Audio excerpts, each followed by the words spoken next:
Assalamualaikum warahmatullahi wabarakatuh. Halo teman pemilih, kembali lagi di channel YouTube KPU Merangin TV bersama saya Zaki Fajria Ramadiani dengan podcast Ngulik, Ngobrol Pemilu Pilkada Asik.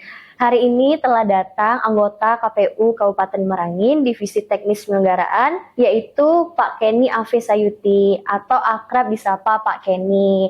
Selamat datang Pak Kenny, apa kabar? Alhamdulillah baik. Alhamdulillah. Baik, sedikit informasi kepada teman pemilih bahwa Pak Kenny ini sudah berpengalaman menjadi penyelenggara pemilu dan pemilihan di tingkat kecamatan. Izin Bapak boleh di-sharing kepada teman pemilih mengenai pengalaman Bapak tersebut. Oke, makasih. Jadi sebelum saya menjadi anggota KPU Kabupaten Merangin, saya juga pernah dulu menjadi penyelenggara di tingkat kecamatan. Pertama itu pernah menjadi PPK Pilkada di tahun 2020. Terus di tahun 2023 saya juga diberikan amanah menjadi panitia pengawas kecamatan itu pada pemilu 2024 yang lalu. Ya. Berarti Pak Kenny sudah banyak berpengalaman menjadi penyelenggara pemilu. Banyak sih enggak, cuman cukup lah.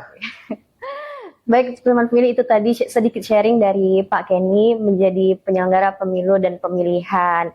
Nah, Pak, sekarang Pak Kenny kan sudah menjadi anggota KPU Kabupaten Merangin sebagai Ketua Divisi Teknis Penyelenggaraan. Nah, seperti yang kita tahu Pak, bahwa pemilu dan pemilihan ini memiliki rangkaian yang cukup panjang. Terdapat 8 tahapan pada pemilu dan 11 tahapan pada tahapan pemilihan. Nah, boleh Pak sedikit jelaskan kepada teman pemilih apa saja rangkaian dari tahapan tersebut? Kalau ini tahapan keseluruhan atau tahapan yang ada di divisi teknis? Di divisi teknis saja Pak. Khusus divisi teknis ya. Oke. Kalau di pemilu itu di awalnya itu ada verifikasi partai politik serta pemilu, itu pertama. Habis diverifikasi parpolnya sudah terregister menjadi peserta pemilu. Selanjutnya ada pencalonan, pendaftaran calon legislatif yang dilakukan oleh masing-masing partai politik. Jadi masing-masing partai politik itu mendaftarkan calon anggota legislatifnya di KPU. Kalau untuk kita di Merangin, kabupaten kota itu masing-masing partai politik mendaftarkan calon anggota DPRD-nya. Jadi partai yang mendaftarkan. Terus selanjutnya ada juga kampanye dan dana kampanye. Nah, kalau di teknisnya, kalau kampanyenya itu masuk di Parmas. Nah, kalau di teknis itu ada dana kampanye. Nah, kita juga menerima laporan dana kampanye yang digunakan oleh masing-masing partai politik untuk kegiatan-kegiatan kampanye. Terus ada pemungutan dan penghitungan suara, ada rekapitulasi di tingkat kecamatan, kabupaten, provinsi maupun DRI untuk pemilu. Nah, kalau di pemilihan itu pertama ya pencalonan. Kita melakukan pendaftaran pencalonan dulu. Habis pencalonan masuk lagi ke tahapan kampanye dan dana kampanye. Dana kampanye di pemilu dan pemilihan itu sama. Kita juga menghimpun, mengetahui nanti keluar masuknya dana kampanye itu digunakan untuk apa saja. Terus pemungutan dan penghitungan, terus ada rekapitulasi kecamatan, kabupaten, dan provinsi untuk tingkatan gubernur. Nah, tadi Pak Kenny menyebutkan salah satu tahapan itu pemungutan dan perhitungan suara. Nah, ini menarik Pak untuk dibahas lebih lanjut. Menurut Bapak hal apa yang paling penting dan paling krusial yang harus menjadi perhatian dalam tahapan pemungutan dan perhitungan suara? Oke, sebenarnya dalam rangkaian tahapan pemungutan dan penghitungan itu krusial semuanya ya.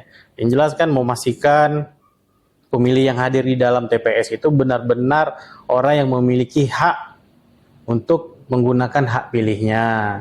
Pastikan namanya terdaftar di dalam DPT. Kalau nggak ada di dalam DPT, belum terdaftar di dalam DPT, dia bisa menggunakan KTP sesuai dengan alamat domisili TPS-nya berada. Terus dalam penghitungan ini juga harus hati-hati. KPPS dalam melihat tanda coblos yang ada di surat suara itu harus hati-hati, jangan sampai salah menyebutkan tanda coblosnya. Selain itu, KPPS melihat sendiri tanda coblosnya, KPPS pun juga harus memperlihatkan kepada saksi dan pengawas TPS yang hadir, agar tidak adanya kekeliruan dalam pemberian perolehan hasil suara kepada calon peserta pemilu maupun peserta pemilihan. Nah, itu tadi teman pemilih, kita sudah bahas divisi teknis penyelenggara pemilu dan pemilihan ini pada masa tahapan. Nah, sekarang kita tanya kepada Pak Kenny sebagai ketua, itu apa Pak yang dikerjakan oleh divisi teknis penyelenggara pada non tahapan? Jadi pada kegiatan non tahapan ini, divisi teknis itu melakukan pemutahiran kepengurusan partai politik. Jadi tiap-tiap semester itu partai politik wajib menyampaikan ataupun melaporkan kepengurusan, pemutahiran kepengurusan partai politik itu tersebut. Nah, kebetulan juga di akhir-akhir ini KPU Kabupaten Merangin melakukan proses verifikasi calon pengganti antar waktu. Nah, kebetulan akhir-akhir ini kami KPU Kabupaten Merangin melaksanakan verifikasi dan klarifikasi terhadap calon pengganti antar waktu. Dikarenakan salah satu anggota DPRD Kabupaten Merangin itu telah meninggal dunia. Otomatis almarhum berhalangan tetap untuk menjalankan tugas sebagai anggota DPRD Kabupaten Merangin. Nah, kebetulan kami kemarin ini sudah melakukan verifikasi dokumen, klarifikasi terhadap kepengurusan dan keanggotaan yang bersangkutan, bahwasanya calon pengganti antar waktu tersebut masih aktif dan memenuhi syarat untuk menjadi calon pengganti antar waktu anggota DPRD Kabupaten Merangin yang telah meninggal kemarin. Nah, tadi Bapak menyebutkan penggantian antar waktu legislatif. Mungkin teman pemilih juga belum familiar Pak mengenai penggantian antar waktu legislatif. Tapi sebelum Bapak menjelaskan kepada teman pemilih, izin Bapak boleh diminum dulu. Oke, makasih udah ditawarin.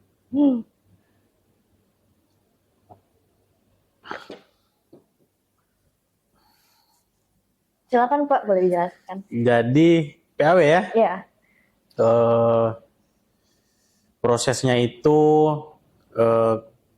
kalau di kita ya di KPU Kabupaten Merangin sesuai dengan PKPU 6 2017 yang telah diubah menjadi PKPU 6 2019, itu KPU menunggu dulu surat dari pimpinan DPRD.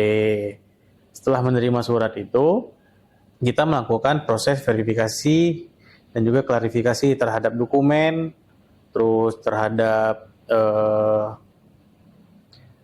keanggotaan dan kepengurusan calon pengganti antar waktu itu tersebut. Apakah calon pengganti antar waktu ini masih memenuhi syarat atau tidak sebagai calon pengganti antar waktu anggota DPRD Kabupaten Merangin. Setelah kita melakukan proses verifikasi dan klarifikasi, kita membalas kembali surat dari pimpinan DPRD tersebut menyatakan bahwasanya calon pengganti antar waktu